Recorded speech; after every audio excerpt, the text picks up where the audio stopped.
تقول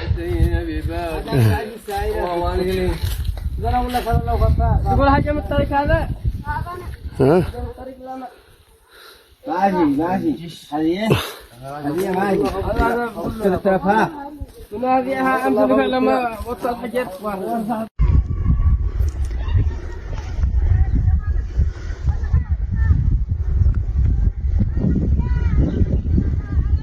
نازلي هذا كله نازلي الله يستر بس. كيف بدي مشكشك كلها.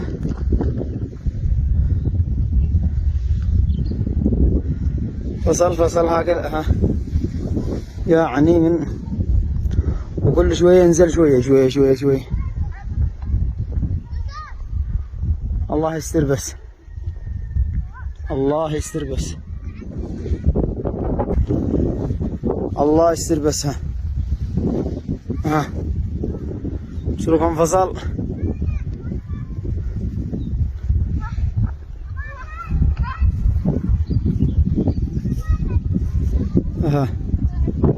نزلك بس لنا الملف هذا. دقيق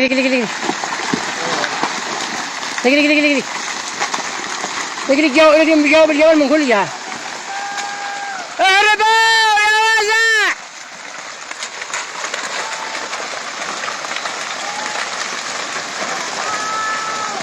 اهربوا.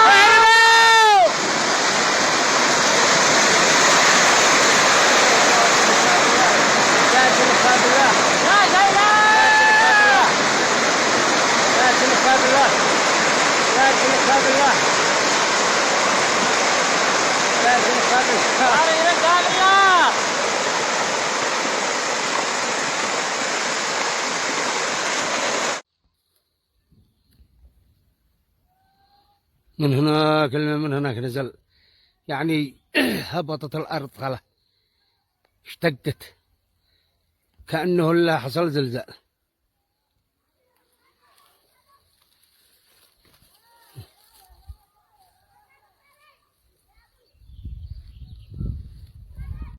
نازلين من شوية لا تنكع شوية الله يستر بس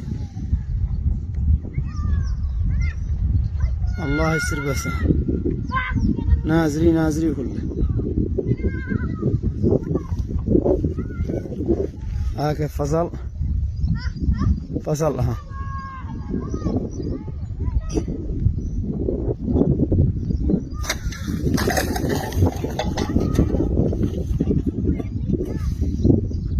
الله يستر بس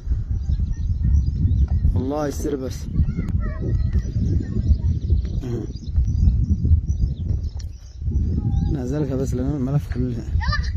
الله يا الله لطفا. كان الانهيار الصخري الذي حدث في أحد أحياء مدينة تعز قبل أسابيع كافيا ليدق ناقوس الخطر ويحفز السلطة المحلية في المحافظة على التحرك السريع ومواجهة خطر الانهيارات الصخرية المهددة للسكان وتفادي الكارثة قبل حدوثها. واستدعت السلطة المحلية في محافظة تعز فريق مخاطر الانهيارات الصخرية في هيئة المساحة الجيولوجية والثروات المعدنية من العاصمة المؤقتة عدن إلى المحافظة. الفريق زار خلال الأسبوع الفائت العديد من المناطق والمواقع في المحافظة كوادي القاضي وقلعة القاهرة وصبر الموادم، وذلك لتقييم المخاطر واقتراح الحلول المناسبة لها. من بين تلك المواقع التي زارها الفريق جبل الحمل في عزلة القريشة بمديرية الشمايتين جنوب المحافظة، حيث تعتلي الجبل كتلة صخرية ضخمة تهدد أرواح الآلاف من سكان العزلة القاطنين في العديد من القرى أسفل تلك الصخرة. ومن خلال الزيارة والمسح الميداني اتضح للفريق أن الصخرة عبارة عن شق شدي في جدار المنحدر الجبلي، وأن ما بين الصخرة والجبل انفتاح وفراغ بمسافة تقدر ب4 أمتار. شمال شرق. انت ماشي لقيت معك.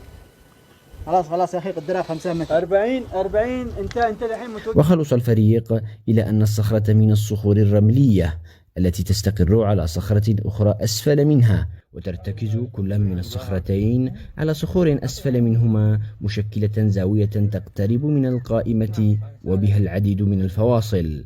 كما يوجد كهف أو تجويف صخري أسفل هذه الصخور المنفصلة والحاملة لهذه الصخرة.